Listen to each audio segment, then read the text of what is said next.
The indoor turf facility has been controversial in Thunder Bay. City Council has voted to move forward with the $30 million project.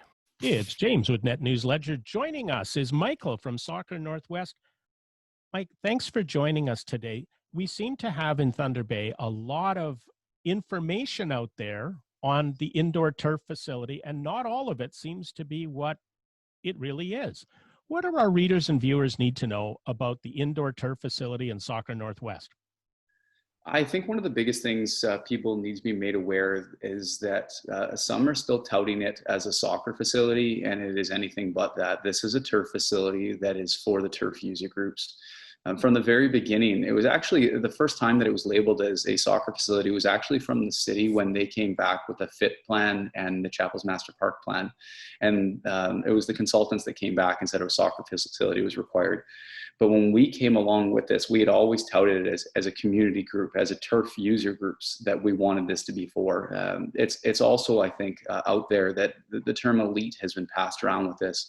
And I think that couldn't be any further from the truth. There's so many of our groups that help out with different community user groups in our city to make sure that they have access to field time. I know us ourselves, when we had some refugees come to the city 2 years ago, I was contacted by one of the counselors at St. Ignatius High School, and there was 5 boys looking to play, and they simply couldn't afford it. So our league sponsored them so that they'd be able to play. This facility I want to be about, for a community, to be about inclusion and to keep it as affordable as possible so everybody can afford it, even in the sense of we would love to be able to have open field times once a week. So somebody that isn't involved in an organization or may not be able to afford it, they have access to the facility to use it just like everybody else does. I really want this to be for everybody. The reason I got into soccer originally is because the cost was so low, and that's what my parents were able to afford. What does it cost to get a child into soccer? It completely varies. It depends on the season length, and the last couple of years would be really difficult to say what the costs are. We just registered our son into a 12-week program, and it was under $120 for the 12 weeks, and he plays once a week for that. One of the more difficult things that we've had is we haven't had field time available to actually run full recreational programs. So for most of our recreational programs stop in the early teens because there's simply no time available, and you don't want to be having 14, 15, 16-year-olds playing at 11 o'clock at night. So we have never been able to run full recreational programming. Now, as the city has gone forward with this, I've followed this debate per se on social media, and the comments are coming along that this is a $42 million project, a $30 million project, and that we shouldn't be doing it now because of COVID-19. What is needed in the soccer community to make soccer work in Thunder Bay? This is the exact facility that's needed for not only our soccer groups but all for all the turf users. So I believe administration has ran the numbers on it several times as we've been doing this for many years. The peak times are not going to be available, similar to what happens in hockey. You know, that 5 o'clock to 9 o'clock slot. There's too many users that even with 4 indoor fields, we're going to still need more room. And this is what we've been trying to tout from the beginning of this project, is very simply that when this happens, we're going to be blown away and say, why didn't we do this sooner? As for the costs, I don't have the exact cost that the city has. I know that the facility itself doesn't cost $33 million or the $42 million they're touting. There's a lot of extra costs that are built into there when it comes to upgrading services that I believe, to my understanding, are required regardless if the facility goes through or not at Chapels. If we recall, the Chapels Master Park plan called for many different upgrades to the area, regardless if this facility was going up or not. So there's a lot of costs associated with that have been put into this to make it look higher than it actually is. And as for the actual 42 million, where they're coming at that from is the debenture. That causes interest, and they're tacking that onto it. Now, I understand that in the end, that is going to be the final cost if the debenture stays exactly as is. We don't know if it's going to. We don't know if we're going to be able to get other sources of funding coming in that may help lower that. We also don't know if if we can help out. So we came out and we want to try to raise $1 million for this project. That's our goal, is to raise up to $1 million. And maybe that money could be used to going down to pay the debentures. So there isn't that much interest in the long term. Like, I know for myself, I purchased a home. I don't own the home. I have a mortgage on my home. When I purchased my house for X amount of dollars, I bought it for that amount. I didn't buy it for the amount plus the mortgage, because then nobody would be able to afford the house. This is a major capital project that is going to be in our city for generations to come.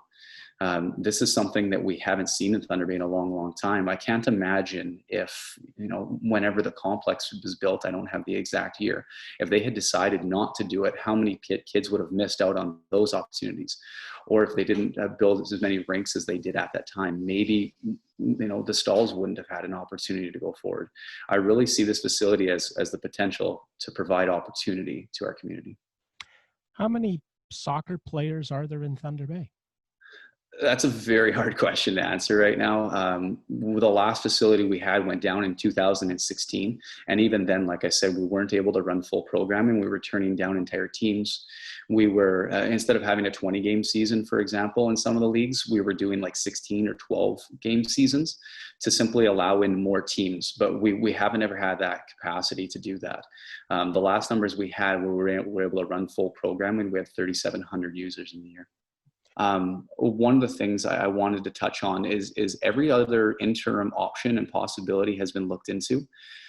We have personally looked into at least a dozen different locations and just retrofitting old buildings like the Eaton's building. We've looked into doing redoing Canadian Tire, and the cost for those outweigh what the new facility is going to do. Even when we looked into dome facilities, the upfront cost is much lower, but the long-term cost is very similar, and you don't have the permanent structure itself. So you're going to be having to redo the dome.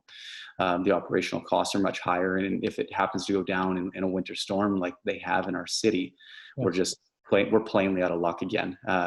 This facility is large. It's going to fit everyone. And I still think there's going to be the need to use Lakehead University and school gyms for other things as well, because we have such a great, a large turf user base or indoor user base.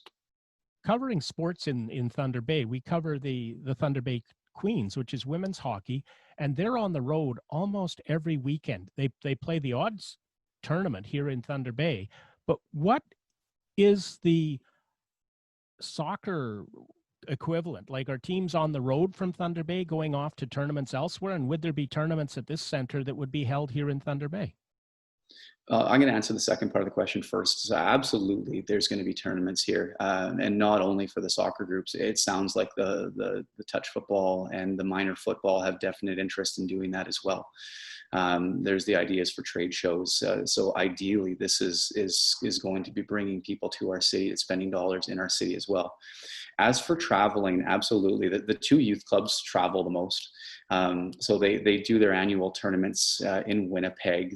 And they do some in the States. There's also one of the youth groups plays an actual season in Winnipeg.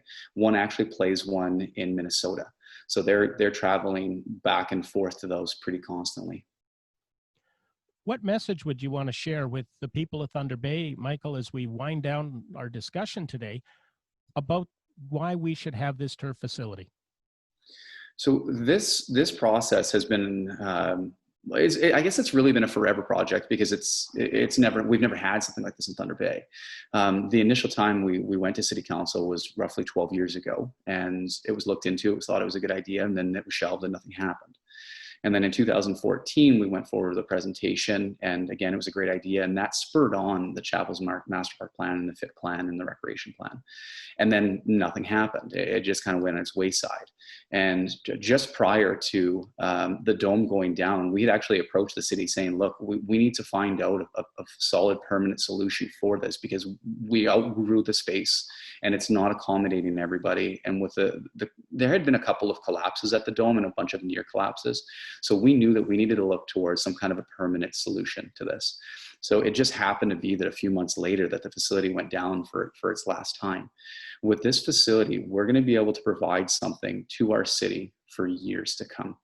I really want everybody to know that this facility should be for our community, and it should be looked upon not only as sports, but about the mental and physical well-being of our city and providing opportunities to our citizens. I really want to see growth in Thunder Bay. In a conversation that we had, we mentioned that, people have been gone from Thunder Bay for 20 years and they come back and we're in the exact same position we were. And that's very true. We need to move forward, and we need to build, and we need to create opportunities for our youth and for our citizens. Michael, thank you so much for taking the time to talk, and keep in touch. We'll be talking to you more as we go forward. Perfect. Thank you very much. Have a great day. Thank you. Stay informed and stay up to date. Hit subscribe, hit like, share this with a friend. Make sure you hit the little bell so you get notified the next time that we have a video up. Thanks for tuning in to NetNewsLedger.